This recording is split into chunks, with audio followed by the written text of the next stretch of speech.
this is Aaron. Today is Sunday the 26th of April and it's day 10 on the allotment. This is my 10th day when I've been able to work on the plot this year, 2015. And, well, there's several things to be said for it because on the one hand I can really start to see things taking shape. And on the other hand, it's that time of year when the weeds start to demand attention. So I've been doing a bit of both. There's been lots to do here, and the weather's not amazingly brilliant. I wanted to dig a brassica bed today, but the ground's really heavy. I'll show you that in a second. But first of all, let's look at some more potting that we got done at home.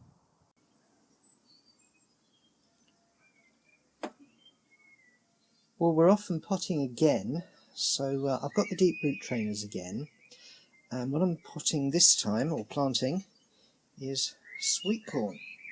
Now I'm going to try and stagger this, so I'm going to put 8 of them in now, and then I'm going to do 8 more after another week, and then I'm going to do 9 more after another week, which will give me 25, which is about what I think I have room for. So away we go now with the sweet corn. So that's 8 of the sweet corn in. What I've also got are my sunflowers, which I haven't planted yet. Sunzilla, very big sunflowers from the Real Seed Company. Now I'm going to have 25 of the sweet corn in total. So that's 8, 16, 24. So that means there's 2 additional rows and a 3 at the end there where I can put my sunflowers, and that's what I'm about to do. Now here we have another root trainer that I've just filled with. This is last year's potato compost that I've mixed with coir, and I'm getting the feeling that this is making a much better seed compost than the seed compost that I bought, and so I think this is the way that I'm going to make seed compost in the future, which is to take last year's potato compost, add coir to it to lighten it up, and then put it into whatever I need, because certainly I was very unhappy this year with the seed compost I bought, so I don't think I'm going to do that again. And what I've got is these are last year's runner bean seeds and French bean seeds. Now I saved these seeds myself, and this is the first time I've ever saved seeds, so I'm quite excited by this. I've got 8 each. I have no idea what the germination is going to be like, but we'll see what's going on. Now unfortunately my borlott beans didn't survive from the ones that I saved seed from, but I do have some of last year's seed here, and I think it's still viable. So I bought these. It's a borlott tongue of fire, and we're going to give these a go. I've also got some Gigante beans, which is a sort of runner bean from Greece, and this is a bean that you eat. It's like a butter bean, and it's a real delicacy. So you eat the actual inside the seeds rather than the pod. So we're going to grow these as well, and these are the 4 beans that we're growing this year. So let's get them potted. And have a look at all of the beans now. These are the Gigante beans, and they certainly live up to their name, because if I put my finger down, they are really big. So looking forward to those. The Blue Lake French beans, of course, are quite small. Then the borlott beans, and then the runner beans. Now the runner beans are enormous. So that's my bean feast for this year. What I've done is at the back we've got 2 rows of borlott beans, followed by 2 rows of the enormous runny beans, followed by 2 rows of the Blue Lake French beans, followed by 2 rows of the Gigante beans. So I'm just going to cover those up, make sure everything's settled down with the soil, give it some water and put it on the windowsill. And that's going to be a couple of weeks, hopefully, before they're ready to go in. It's been just over a week since I planted these. At the back is cucumber, and then next row down is courgette. Butternut squash don't seem to have liked the little coir pellets, and I was a bit worried about those because they were very, very small and the seeds are very large. So I'm actually going to do some more butternut squash. But these are Brussels sprouts. Now, I know that they're very leggy, which is kind of strange really because they've been in direct sunlight. But what I'm going to do is, because brassicas don't mind having their stems buried, so what I'm going to do, I'll show you, is take the little coir pellet and just drop it into a pot at the bottom and then just backfill it up. And I think that's going to work. So we'll give that a go. I'll pot on the courgettes. I'll probably leave the cucumber for a day or two. And I'm going to plant some more butternut squash. So these are the Brussels sprouts that have been potted on. As I say, I've just dropped the coir pellet into the bottom of the pot and then backfilled up along the stem. I've given them quite a lot of a tap. Just pick up the tray and drop it on the floor so that it gets properly settled. I don't want to press too hard in case it damages the stems. So that's the Brussels sprouts potted on. I've got two of my courgettes that have really fired. Now, these things are only a week old, and that's amazing. They might be 10 days, but that's amazing. There's certainly no more than 2 weeks. So I've potted those on into bigger pots. I've just put some nice loose compost in there, and then with my fingers made a little hole and just dropped the coir pellet in. So they're gloriously unstressed. I've got to water them in. Now, I was a bit concerned that my butternut squash, none of those had fired, and I was concerned that they were too big, the seeds were too big for the coir pellets. So I've actually made up 3 pots and I've put some more butternut squash in. So we've got those going. The last thing I've done is put 3 rows of 4 here of kohlrabi. Now, I don't actually remember buying this kohlrabi. And there's a suggestion that it might have actually come free in one of the magazines and we've just forgotten about it. So it's Madrava F1. Now the seeds are about the same size as a radish, and the same kind of bally shape as well. So I think they're going to be fine in these coir pellets. I've put 12 of them in and put some water on the pellets so that they come up, and we'll see what happens. I'm just going to cover these over now. They've got a good soaking in there, so we'll see how they do. Right, so lots going on at home, even more going on here, so let's take a look. Let's start up the top. This was, as I said, my late rhubarb, but it's absolutely full. I just think it's an incredible year for rhubarb this year, so I'm really pleased that it's coming through, and this is almost ready to be taking stuff from. I'll show you the other rhubarb in a second. You can see that I've now got lilies coming through. The grass and everything is growing now, and I need to give everything a haircut. So we've got some lilies coming through, and so very soon I'm hoping that's going to look really pretty. We've had plenty of rain overnight, and that of course means that the spuds have had a good drink, which I'm pleased about. This one, which is the International Kidney, is really having a bid for freedom early on. So that's good. This is really the story of today, because this is a strawberry patch, although it might just as well be a dandelion patch. I've got to pull all the flowers off these, because if I let these seed and they go everywhere, I will never get this stuff out. This has convinced me that at the end of this year I'm pulling all of this strawberry patch out, because there's all sorts in here. So as beautiful as the strawberries might be, they're all going to get a bit of a disturbance. Now whether I just put them straight back after I've weeded it, or whether I go and get some different varieties that I know about and put those in is still a matter for discussion. But yeah, I can't let that go on because that's not a strawberry patch, that's a dandelion patch. This is a look at the onions that we planted last week. Now, amazingly, I'll show you this. That is a carrot, and that looks as if it might have taken. Not all of the onions do look as if they're going to take, but a good few do look as if they have taken. So I'm hopeful that we might have both some carrots. Now see, there's one that hasn't taken. We've got this weed that's starting to come through, and that's worrying me that that might get in the way.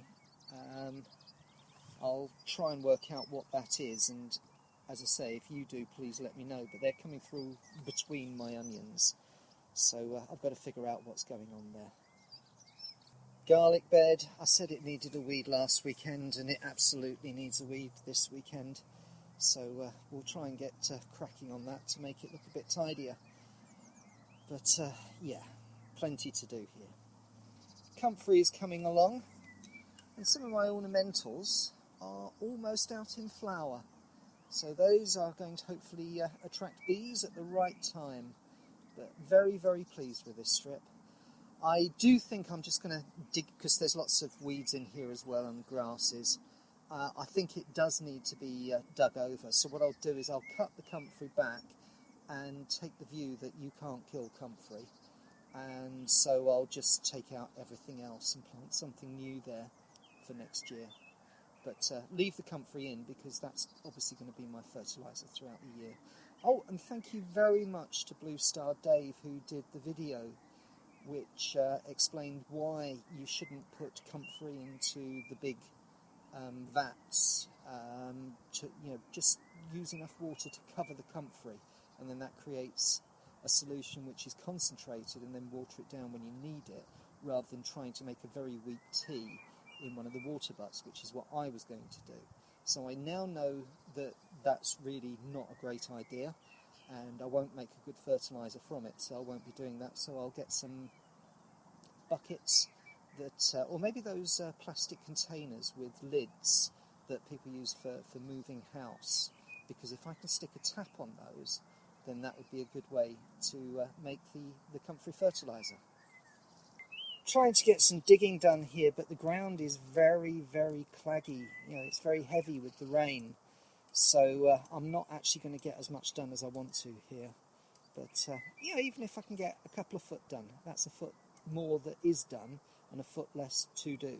So we'll get there. I was so happy when my peas went in, and it looks as if they have taken. It looks as if there's no ill effects. I keep seeing people that buy these dried peas from supermarkets and just plant them, and I think I might have a go with that as well this year. So I'll nip down to our local supermarket and see what we can find. These are starting to get really heavy with fruit, so I think I'm pretty right in saying that these are going to be red currants, unless they suddenly change colour to black, but they look as if they're coming, and they're little red currants at the moment. And I don't know if you can see, there's a bee in there and pollinating away, so him and his mates can get really busy, and I'm looking forward to an absolute bumper crop of currants. If I take you along here, that looks to be a different variety, and I'm wondering if that is white currant. Then we've got the gooseberries that are starting to appear here, so that's all looking brilliant. Around here, to come around, I think that's more red currants, might be black currants, they do look slightly different. And all along there as well. So I'm hoping we're going to have some really nice summer fruits. This is persuading me as well that, you can see that the raspberries are coming, and that's good, but all the grasses that's in there I just need to dig all this out, which is a bit of a shame for these raspberries, but I can get some other raspberries, and I think that just the whole thing will look tidier once I've got it weeded and pulled everything out, so that's what I'll do at the end of the season. I'm having to stand right the way back to get this into picture. I mean, if I come round, I've shown you Cheeky before, I mean you can barely see Cheeky now, and the size of this rhubarb, it's enormous. I mean, it's like a dinosaur plant. I'm very grateful for it, and it's making lovely rhubarb. But yeah, that is the biggest surprise. I'm really pleased to see that other people are doing well with rhubarb this year. So looks like we're all having a bumper crop. I was thinking where to put the sweet corn, and I think it's going to be in this spot here, possibly with butternut squash if I can get that to grow. Now that does beg the question, where is my courgette going to go?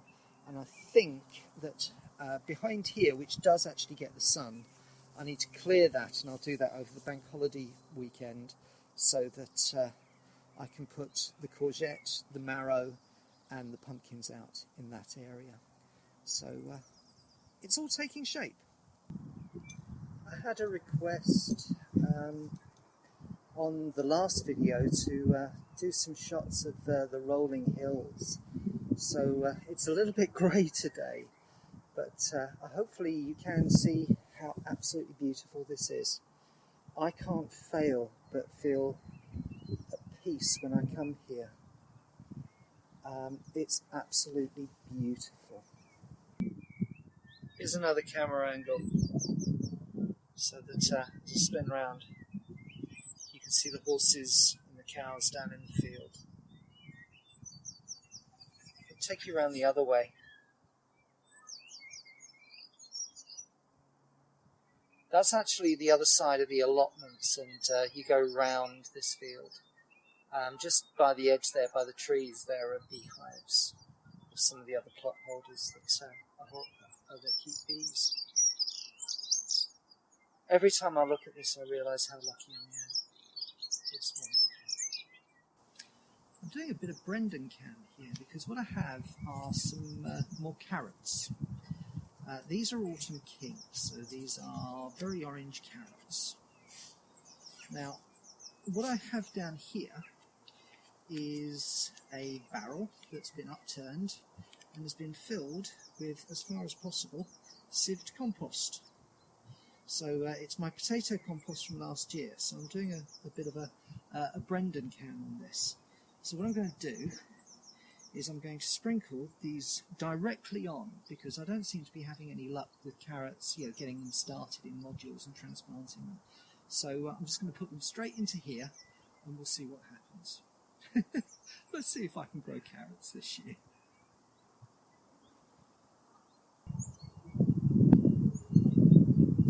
Well, that's the last of them, and I think that's probably my last attempt for carrots to see if we can get any for 2015. So keep your fingers crossed for me.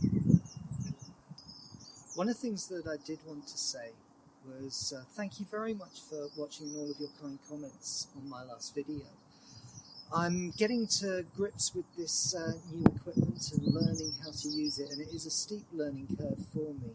I am aware that my last video was not of a good enough standard, and I'm certainly going to try and do better with this one. But thank you very much for sticking with me while I get to know this, because what I'm hoping is that as I do get to know it, that the videos will get better, and so that there is more reason for you to watch it. So we'll get there.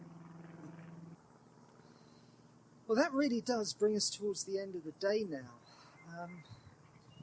We probably haven't got as much done as we wanted to here today, but I guess it's just one of those days when, if the ground is too wet to work, then you've got to go with what you got. So we'll do this on another day. What was great, though, was being able to show you around, to show you how things are getting on, because I'm really, really pleased with the progress that we're making this year. I'm hoping that it's going to be my best year ever. So, yeah, lots to feel good about. Thank you so much for watching, and I'll see you next time on The Allotment. Goodbye.